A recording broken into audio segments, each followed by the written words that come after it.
Du Hamas dans la bande de Gaza au Hezbollah au sud Liban, passant par la Turquie et l'Arabie Saoudite, quand la diplomatie a ses limites, que les ventes d'armes n'ont pas. Bienvenue dans le monde de la défense. Et avant de parler à nos premiers invités, c'est le mini-flash Actu Défense justement, présenté par Myri Maman. Bonjour, bonsoir Myri.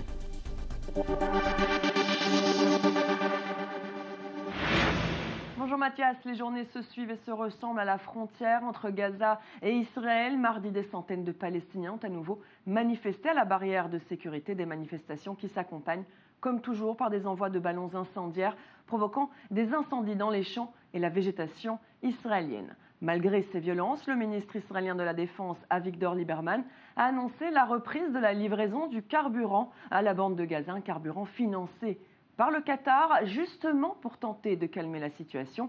La livraison avait débuté il y a 2 semaines, on s'en souvient, et rapidement interrompue en raison des violences à la frontière. Mais la menace qui inquiète le plus Israël que le Hamas est celle représentée par le Hezbollah et l'Iran dans le nord du pays. En début de semaine, les renseignements israéliens ont affirmé que Téhéran installait des sites de construction de missiles en Irak. Le régime des Mollahs resserre donc l'étau autour d'Israël, Iran, Syrie, Sud-Liban ou encore Irak, comme vous le voyez sur cet écran. Autre information révélée cette semaine par le ministre de la Défense intérieure, Gilad Erdan, le Hezbollah posséderait 150 000 missiles et roquettes, la plupart de fabrication iranienne. Face à un risque accru d'un conflit dans le nord, Tsahal développe sa défense et devrait se procurer ces appareils. Regardez, des V-22 entre un avion et un hélicoptère. Ils permettent de décoller et d'atterrir comme des hélicoptères sur des terrains accidentés et difficiles d'accès. Mais une fois dans les airs, ils volent comme des avions, ce qui permet là aussi d'être plus maniable et moins exposé au risque d'accident. Le V-22 permet le transport de troupes et de matériel, un appareil qui permettrait donc à Tsahal de transporter des soldats si besoin au-delà des frontières israéliennes. Et on ne peut pas faire l'impasse sur la mort de Jamal Khashoggi. L'affaire a des répercussions diplomatiques évidemment, mais aussi sécuritaires et militaires. Riyad, soupçonné d'avoir tué le journaliste saoudien dans son propre consulat à Istanbul, se voit menacé de sanctions et de boycott. Mais attention, les Européens prompts à condamner le royaume wahhabite n'ont pas l'intention ni les moyens d'ailleurs d'arrêter de lui vendre des armes. Écoutez la réaction d'Emmanuel Macron à la question au Salon du Bourget. Si les sujets qui sont liés justement à ce qu'on est en train de voir ne vous intéressent pas, n'y venez pas. Mais si vous venez, mais ça n'est pas une conférence de presse sur d'autres sujets. Mais ça n'est pas une conférence de presse pour réagir aux déclarations de la chancelière d'Allemagne. Non mais je vous dis simplement, ça n'a rien à voir avec le sujet qu'on est en train de traiter. Rien. Il est donc très embarrassé, une réaction qui se comprend quand on sait que depuis 2008, Riyad est le 2e plus gros acheteur de matériel militaire français, derrière l'Inde et juste devant le Qatar. En 14 ans, l'Arabie Saoudite a commandé pour environ 57 milliards d'euros d'armes à la France. Je conclurai ce journal Sécurité Défense par ces mots: l'argent a ses raisons que la diplomatie ignore. Voilà Mathias, je vous laisse en compagnie de vos invités.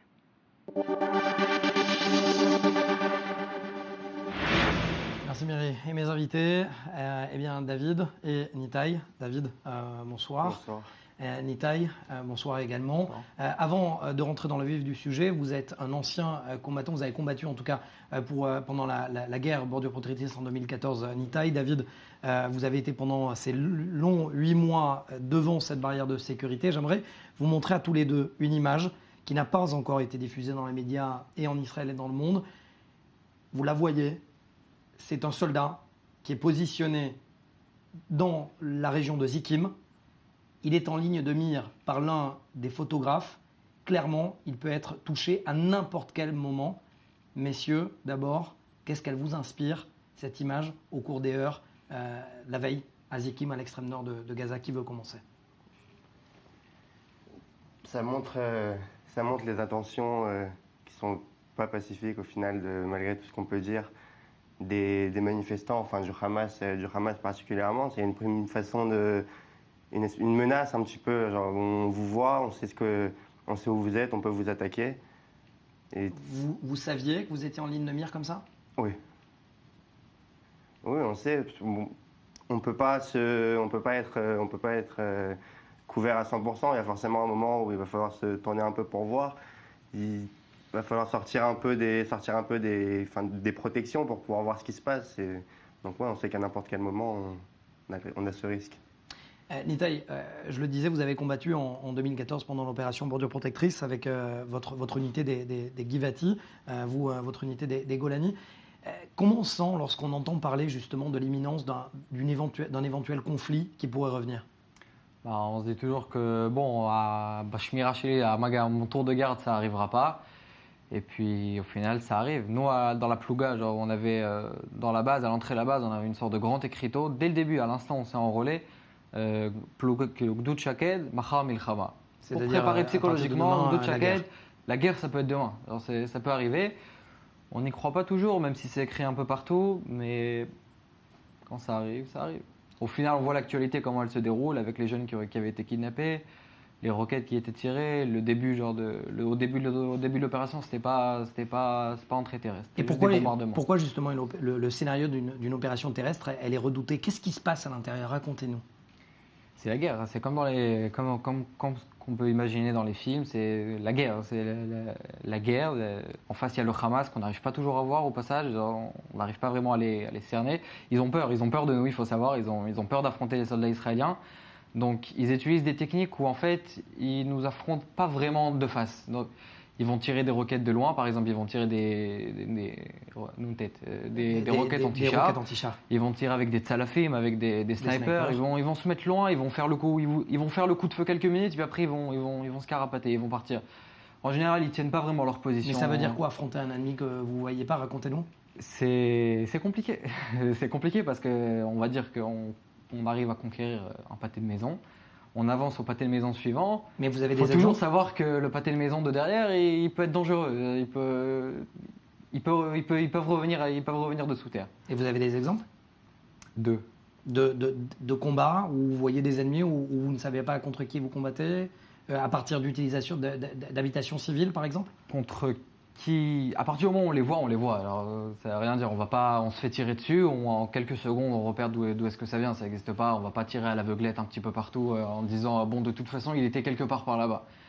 Par contre, moi, ce que je me rappelle, c'est qu'une fois, on a effectivement eu affaire à un sniper du Hamas qui était positionné au loin dans la ligne de front, genre à 200 mètres de nous. Il était pas trop près, 200-300 mètres, quelque chose comme ça. C'était dans un bâtiment genre de 3-4 étages comme ça. Il était positionné à la fenêtre. Il était complètement découvert. Genre, il n'avait pas peur. Lui, il n'avait pas peur de nous. Il était complètement découvert et il nous tirait dessus. Et quand on a regardé en fait pourquoi est-ce qu'il se couvrait pas ou pourquoi est-ce qu'il n'avait pas peur de nous, on a vu qu'en fait tout autour dans les appartements aux fenêtres, il y avait des femmes et des enfants qui assistaient au spectacle, si on peut dire ça comme ça.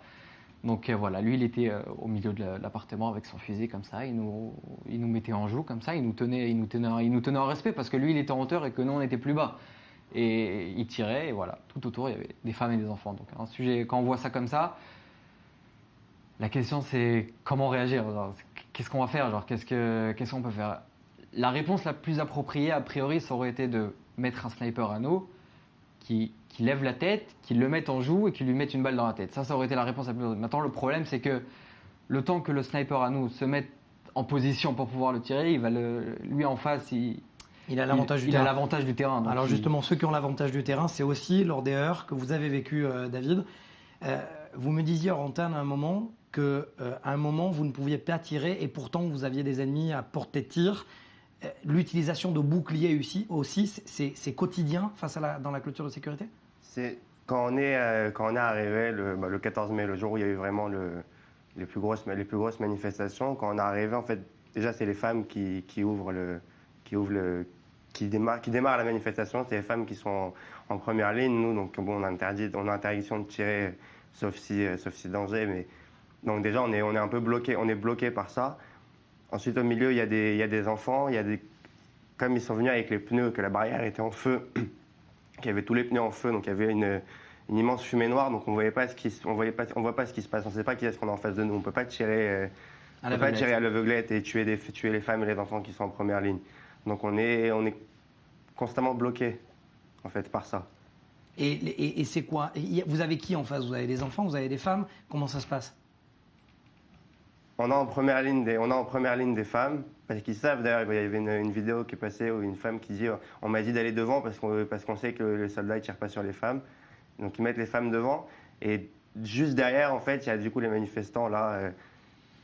On ne sait pas trop. Pour la plupart, c'est des membres du Hamas, mais c'est aussi des civils qui sont sur la barrière, qui viennent pour. Et vous avez dans la ligne, vous avez eu un moment dans votre ligne de mire des enfants? Alors moi, j'ai une image que j'oublierai jamais. Quand on est sur la barrière est en feu, nous on est obligé de mettre des masques pour pouvoir respirer parce qu'à cause de la fumée des pneus et de la barrière, il y a les gaz que nous on a tirés pour écarter la foule. Il y a des tirs, et à ce moment-là, il y a déjà eu des blessés, il y a déjà des morts au milieu. Et là, je vois une personne qui doit avoir 70 ans prendre 2 enfants de 10 ans par les bras, leur mettre des cailloux dans les mains et les pousser sur la barrière. Et les mettre en première ligne dans la fumée, dans le gaz, au milieu de la fumée, des gaz et des tirs. Question, et ça sera ma dernière question pour vous deux. Vous avez une vingtaine d'années tous les deux. On ressort comment d'un tel vécu? Moi, à titre personnel, ça a été le choc, vraiment le choc. D'abord, la première chose que je me suis dit tout de suite en sortant, avant de commencer à penser au choc psychologique et tout, la première chose que je me suis dit, c'est que il y a quand même une énorme différence entre ce qui se passe vraiment sur le terrain et la façon dont c'est relayé dans les médias. Alors, je ne sais pas comment exprimer ça, mais il y a une différence, il y a un gouffre, il y a un abîme entre ce qui se passe vraiment sur le terrain et ce qui est dit dans les médias. Moi, j'ai des exemples, je peux vous en ramener. Vous me disiez en antenne d'ailleurs qu'à un moment, un des terroristes vous tirait à partir d'un minaret. Ah oui, on s'est fait du minaret de la mosquée, on s'est fait tirer un missile anti-char.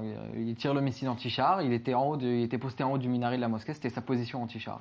Il était là-haut, il était là-bas. Après, on nous accuse, nous, d'avoir détruit la mosquée. Il faut savoir aussi que les mosquées là-bas, c'est pas vraiment des mosquées non plus, c'est des mini-bases militaires avec des quantités de munitions, des entrées de tunnels qui amènent directement en Israël. David? Comme ça a été déjà dit, déjà une grosse déception de la part des médias internationaux quand on voit ce qui se passe et comment on voit comment c'est relayé.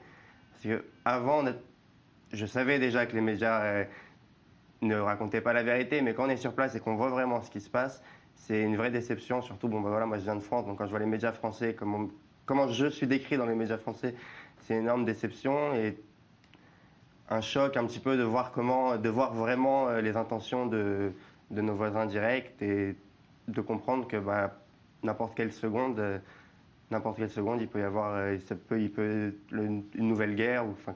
Merci. Merci David, merci Nitaï d'avoir été avec nous ce matin et surtout d'avoir pu témoigner de ce que vous avez vécu à l'intérieur et à l'extérieur de Gaza. Alors immersion, on change de région, immersion embarquée avec la première des unités combattantes mixtes de l'armée israélienne, première également à être déployée dans la région de Ramallah, de la frontière égyptienne à cette poudrière de Cisjordanie. Regardez. Une première. La première fois qu'une unité combattante mixte de l'armée israélienne est déployée en Cisjordanie. Le cas échéant, dans la région complexe de Ramallah. Ces filles et garçons de l'unité d'infanterie Caracal sont historiquement positionnés à la frontière égyptienne. Mais ici, le décor a changé. Le sable du désert du Sinaï a été remplacé par une guérilla urbaine. L'état-major a voulu nous donner l'occasion de prouver notre qualité, de prouver que nous étions capables de relever le défi dans une région complexe et peu dangereuse. Le fait que nous soyons une unité mixte nous donne la possibilité, au cours d'arrestations dans des maisons, de pouvoir séparer les hommes des femmes et de pouvoir procéder aux recherches en essayant de porter atteinte au minimum à leur intimité. Et les résultats sont là. En quelques mois, 151 opérations antiterroristes, dont des arrestations de personnes recherchées et des saisies d'armes et d'argent servant à financer des attaques terroristes. Des opérations de prévention quasi quotidiennes, comme l'explique Victoria, soldate francophone, qui a empêché une attaque imminente. Ça a arrêté en pleine route, il y avait quelqu'un normal, vraiment comme vous et moi, très basique. On s'est arrêté, on a commencé à lui parler et tout, c'était un arabe, c'était un palestinien. Et en fait, il avait des grands couteaux dans sa voiture et il était vraiment à 2 minutes de faire un attentat. Je crois qu'on peut faire tout ce que les hommes y font, nous aussi on peut faire. Il n'y a pas quelque chose de très différent, ça peut tomber sur tout le monde. D'autant qu'au-delà de la lutte antiterroriste traditionnelle, ces filles sont aussi confrontées à un aspect religieux. Il est écrit dans l'islam que celui qui tue un juif ou un ennemi a le droit d'aller au paradis. ce qui n'est pas le cas si c'est une femme qui le blesse ou le tue. C'est contraire à tout ce en quoi ils croient.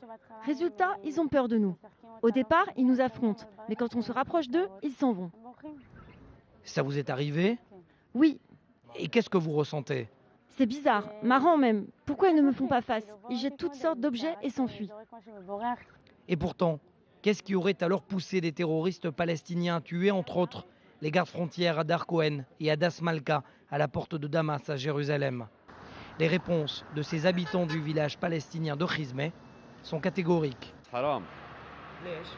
C'est haram, haram, interdit, interdit. D'avoir mis des femmes, l'armée a fait ça parce qu'ils agissent de manière immorale envers nous. Et si un homme ou une femme nous menace, alors on se défend, peu importe si c'est une femme. Au final, le déploiement d'unités mixtes aurait été qualifié de réussite par l'état-major israélien.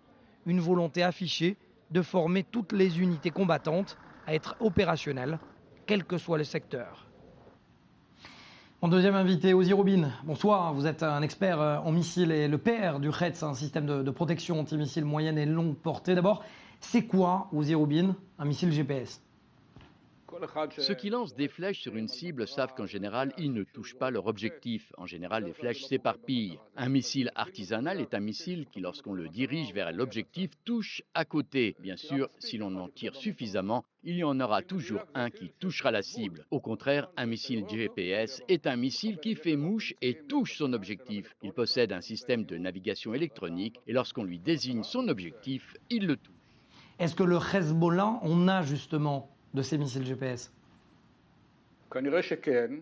Vraisemblablement oui, mais je ne sais pas en quelle quantité. En tout cas, il faut prendre en compte le fait que même s'il n'y en a pas à l'heure actuelle, il y a des quantités de missiles précis en Syrie, qu'ils soient de fabrication locale ou importés d'Iran. Et comme nous l'avons constaté lors de la Seconde Guerre du Liban, quand on lance une guerre contre le Hezbollah, il n'y a plus de frontière entre la Syrie et le Liban. Tout circule et tout ce que possèdent les Syriens parvient au Liban. Alors, vous êtes bien placé pour le savoir. Est-ce qu'Israël est prêt à faire face à ces dizaines, voire peut-être plusieurs dizaines de milliers de missiles GPS?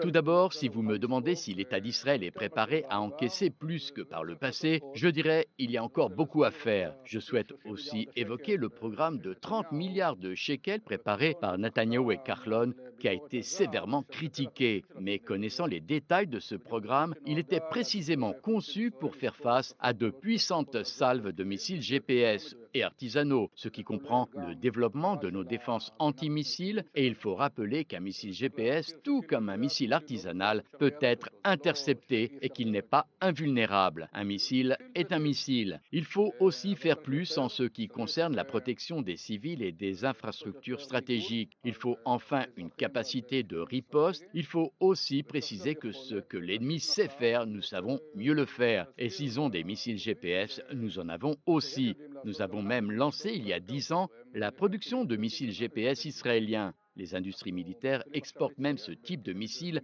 à travers le monde. Pour nous, ce n'était qu'une question de décision et non pas de capacité.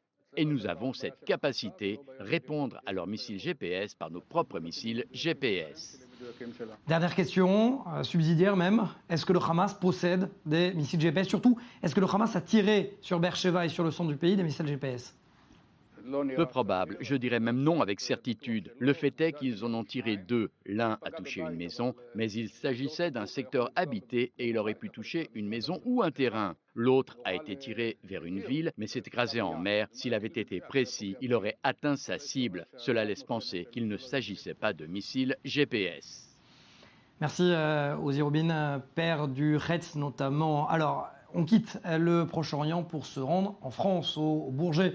Rendez-vous mondial des technologies navales du futur. Comment faire face à la piraterie commerciale à l'encontre des marines marchandes, mais surtout comment se servir de la marine comme l'un des outils essentiels de la lutte antiterroriste. Et dans ce domaine, les technologies israéliennes occupent l'un des premiers rôles, comme nous l'explique justement sur place notre envoyé spécial, Charlotte Ozer. Avec des missiles toujours plus sophistiqués aux mains d'organisations terroristes comme le Hamas à Gaza, le Hezbollah au Liban ou l'État islamique en Syrie et en Irak, les armées occidentales tentent de développer toujours plus leur système de défense anti-missiles, que ce soit sur terre, dans les airs ou en mer. D'ailleurs, la star de ce salon, c'est le Barak 8, conçu par l'Inde et par Israël. C'est un nouveau concept de défense antimissile qui peut éliminer n'importe quelle menace dans les airs. Ça peut être un missile de croisière volant à basse altitude, ça peut être un avion, un drone ou un missile balistique. Quelques mètres plus loin, un autre fabricant israélien, Rafael, a développé un drone maritime qui permet de lutter contre les menaces terroristes en mer. Son avantage, c'est qu'il peut protéger une force d'intervention, une force ou des navires importants ou peu importe, partout dans le monde. Cela dépend juste de la mission. La mission peut être une mission antiterroriste et dans ce cas, on peut mettre des modules tels que le célèbre poste de tir Typhoon pour l'installer à bord. Vous l'avez compris, Mathias, la lutte antiterroriste est au cœur des nouvelles technologies israéliennes présentées lors de ce salon. Euronaval signe que la sécurité maritime fait partie des enjeux majeurs des prochaines années.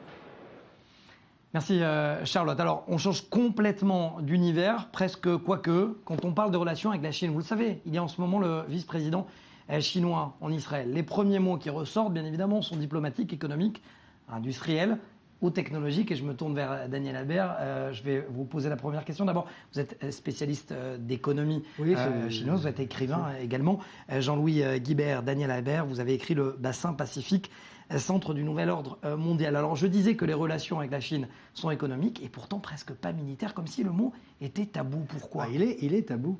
Il est tabou en 2000. En l'an 2000, il y a eu un grave accident. Israël signe un grand contrat militaire, des radars embarqués sur des avions, ce qu'on appelle les AWACS, avec la Chine. Gros contrat de plusieurs centaines de millions. Les Américains disent non. Mais pourquoi ? Ils disent non parce que c'est une technologie qu'ils estiment trop bonne pour ce qui déjà en l'an 2000 est pour les Américains un adversaire, un concurrent, peut-être un jour un ennemi, la Chine. Parce que vous savez qu'un pays doit avoir un ennemi. Aujourd'hui, la Chine se dessine comme l'ennemi des Américains. Puis en plus, les équipements militaires israéliens sont concurrents des équipements américains. Donc on joue un peu sur les deux. Vous ne pouvez pas me faire ça, mais en même temps vous êtes concurrents. Donc on dit non. Et donc Israël est obligé de casser le contrat. On le punit d'une amende de centaines de millions de dollars. Et la Chine va bouder Israël en relations économiques pendant 8 ans. Et ça recommence depuis l'an 2008. Les Chinois débarquent et disent voilà, on va faire du business avec vous et on sépare l'économie de la politique. Ne parlons pas politique, ne parlons... Alors, le militaire, est-ce que c'est de l'économie ou est-ce que c'est du politique ? C'est entre les deux. Les Américains nous vendent des F-35, est-ce que c'est du business ou est-ce que c'est de la haute politique ? C'est de la haute politique. Bien sûr. Donc plus on monte en gamme dans le militaire, plus les équipements qu'on vend sont sophistiqués, sont sensibles, sont en avance sur les concurrents, plus ça devient politique. Alors, en l'an 2000, les Américains ont tracé une ligne rouge en disant ça c'est oui et ça c'est non. Et les Israéliens ont payé très cher le fait d'avoir franchi cette ligne rouge qui n'existait pas encore. Donc aujourd'hui, ils font très attention. Une petite économie, aussi petite soit-elle qu'israélienne, peut se permettre d'écouter les États-Unis et de ne pas faire un marché avec la deuxième ou la troisième puissance mondiale ? C'est la question de fond de tout l'avenir d'Israël.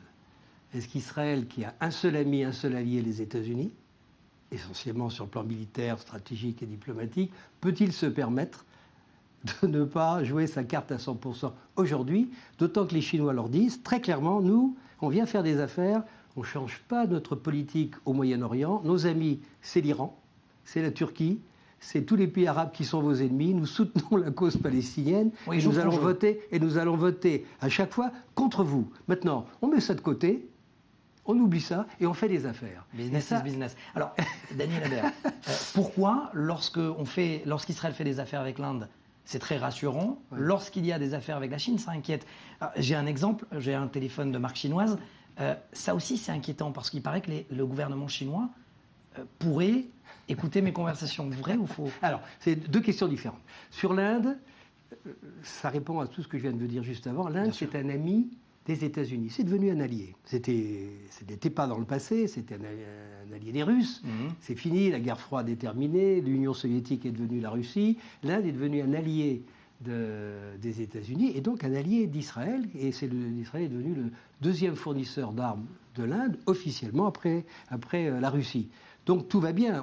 C'est très légitime de vendre des armes à l'Inde. Par contre, la Chine, et de plus en plus, avec Trump aujourd'hui, la Chine est devenue quasiment un ennemi. On a initié une guerre commerciale, mais qui n'est pas une guerre commerciale. C'est par le commerce, par des droits de douane, essayer de casser la puissance économique chinoise pour qu'elle ne se transforme pas en puissance géopolitique qu'elle est déjà. Alors que pensent justement les Chinois? Vous êtes proche, en tout cas selon les termes employés de Jack Ma, le patron d'Alibaba.